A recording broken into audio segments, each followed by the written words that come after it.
So, ayan, good morning, good morning, good morning. Ayan, shoutout po muna sa lahat. Nagigising na ng lola nyo. Ayan, time check ay 6 o'clock, 6 a.m., no?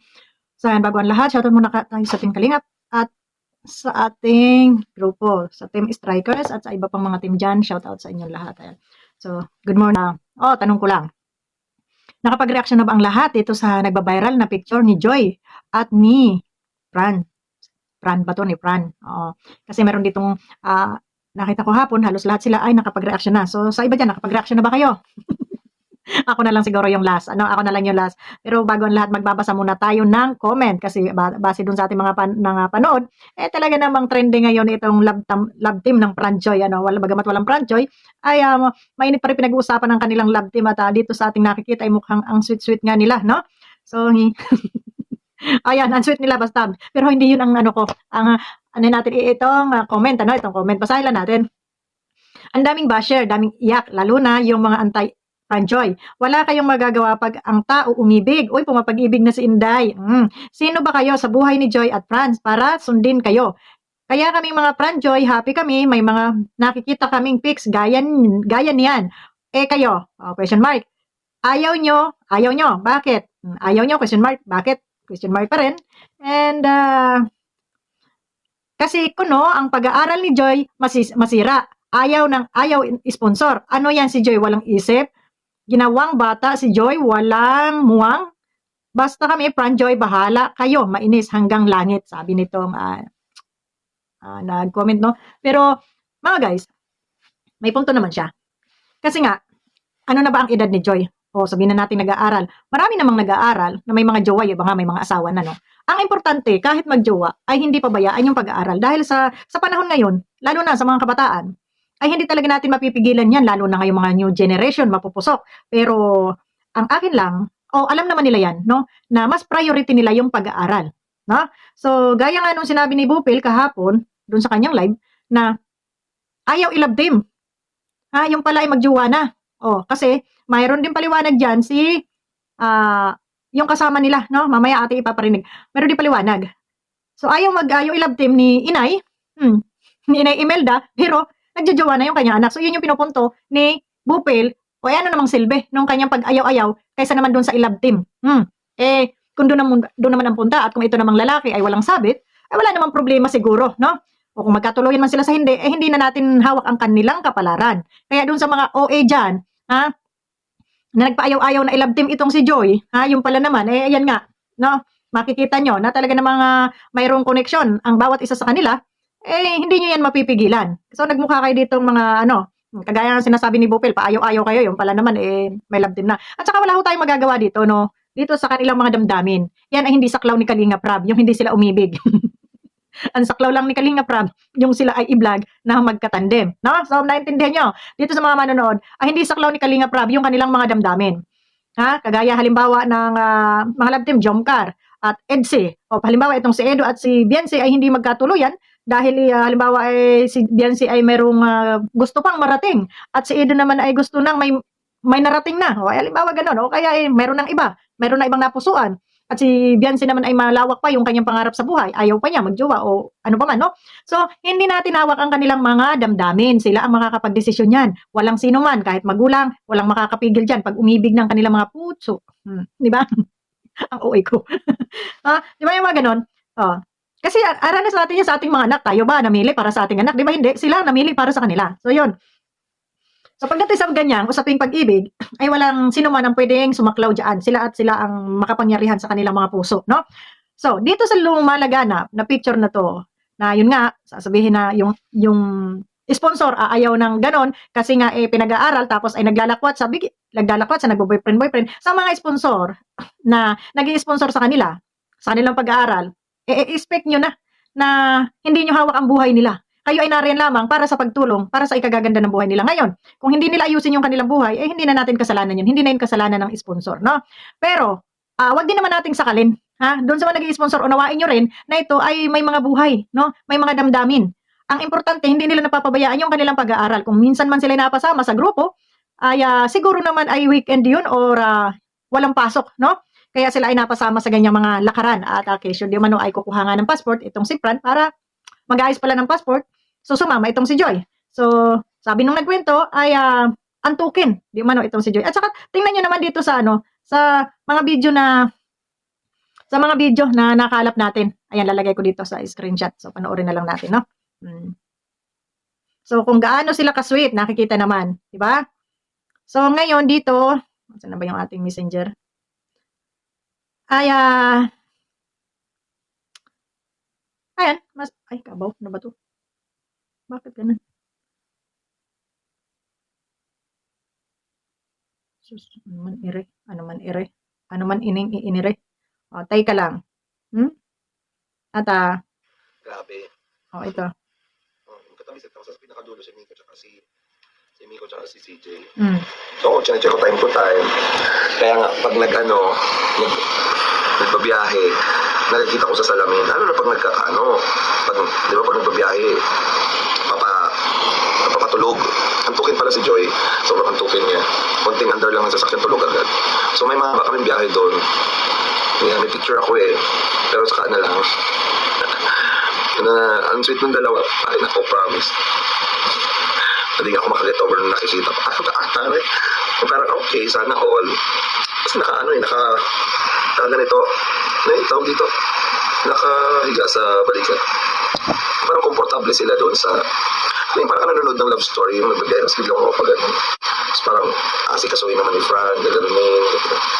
Ako may hirapan, puso ko may hirapan kapag nakikita ko siya live talaga. Sabi ko, ayoko kasi makialam, hindi ko sila pinapansin, sa isip-isip ko na lang, observe lang ako. Pero based sa gestures nila, masaya sila at nagkakaunawaan. Hindi nakikita ko. Wala namang masama kung nagkakaunawaan.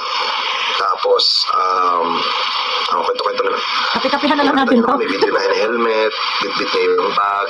May moment na pupunta silang dalawa sila lang, mag-uusap, picture. Alam niyo yung TikTok na yun na pinost ni Joy? Ko yun alam na may ganong TikTok sila.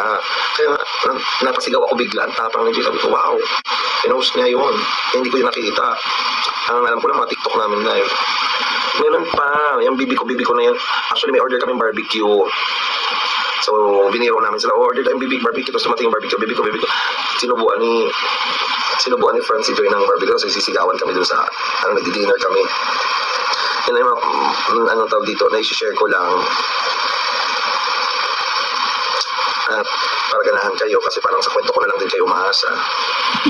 Ang makukwento ko kapag halimbawa nakakasama ko si Joy. Kasi there are times na they're good naman talaga. Sabi nga ng iba, nakikita magkasama sa mall. So, yun. So, yun naman pala eh. Diba? Kaya, ano pang silbi, ha? Nanay Imelda, sa hindi mo pagpayag na ilabtim itong si Joy, naglalabtim naman pala siya mag-isa niya. Diba? Sa anong silbi? Ha? Anong silbi nang hindi mo paglabtim dito kay Joy? Ito pala naman si Joy, naglalabtim na mag-isa niya. Diba? Kagaya nga nitong, asa na ba ito? Sismusang marites. Ha? Oh. Tanggalan ko lang ng sounds, ha? Ayan, tanggalan ko lang ng sounds. Pero tingnan nyo kung gaano sila ka-sweet. Diba? So, Pag sure, tingnan nyo. Diba? Tapos, ayaw niyong i-love team. Nakakaurat lang tong mga to, no? So, sa mga basher, natanggapin nyo na, hindi natin hawak ang kanilang mga damdamin. Lalo na't mga kabataan yan, ha? Papag-ibig. Yung ang mga gurang dyan, pumapag-ibig pa, na mga kulubot na. Ito pa kayang mga bagong sibol? Kaya nga ako sinasabi ng asawa ko, maghanda ka. Sabi ko, bakit? Sabi niya, ang ating anak ay nag-uumpisa na. Kumbaga, nag-uumpisa na dun sa stage ng mga ganyan, ano. Para hindi tayo ma-heart attack, ngayon pa lang, tanggapin na natin na isang araw tayo iiwanan ng ating anak. At siya ay, magkakaroon na ng sarili niyang buhay. Parang hindi ko, parang siyempre, nandito tayo, tayo na, baby pa yung ating anak ng mga nakaraan. Makikita mo yung mga picture niya, mga sanggol pa. Tapos ngayon biglang, diba, yung ganon. Sabi niya, anong magagawa natin? Ikaw, may naisip ka? Sabi ko, wala. Wala tayong magagawa pag iyan ay umibig na. Sabi niya, kaya nga kasi ngayon pa lang nakikita ko, ang ganda-ganda ng ating anak. imposibleng walang makakagusto dyan, sabi niya. Tingnan mo naman, ang tatay. Sabi niya, pero wag lang nilang lulukuhin, kay babarilin ko sila. Yung mga ganun ba? Siyempre, ano ng magulang. No? Kaya sabi ko nga, ito, mga kabataang ito, hindi natin ito mapipigilan. Ang atin lang laging maipapayo, lalo na dun sa mga sponsor, ha, wag kayong sasamaan loob, na pinag-aaral kita, tapos palandi-landi ka, hindi natin mapipigilan yan. Ang gawin nyo lang, gabayan nyo lang lagi, wag nyong anuhin ng paalala na kahit anong mangyari, basta ituloy ang pag-aaral. Kahit umibig ka man dyan o anong gawin mo sa buhay mo, basta yung pag-aaral ay wag mapabayaan. Dahil yung pag-ibig, andyan lang yan. Yung pag-aaral, minsan lang yan dumating sa iyong buhay. Habang may nagpapaaral pa, samantalahin. At pag nakatapos ka, ay maraming pag-ibig lang dyan sa tabi-tabi kung gusto mo talaga. Pero kung gusto mo pagsabayin yung pag-ibig at pag-aaral, ay mas ibigyan mo ng time talaga yung pag-aaral kaysa dun sa iyong pag-ibig. No? So kasi wala tayong magagawa dyan. Sa totoo lang, wag yung ibabas natin kasi tayo pinag-aaral ka, kalandian mo yung mga ganun. Wag kasi lahat tayo dumaan dyan. No? Dumaan tayo sa ganyang larangan ng ating mga kabataan. Sino bang hindi dumaan sa pag-ibig?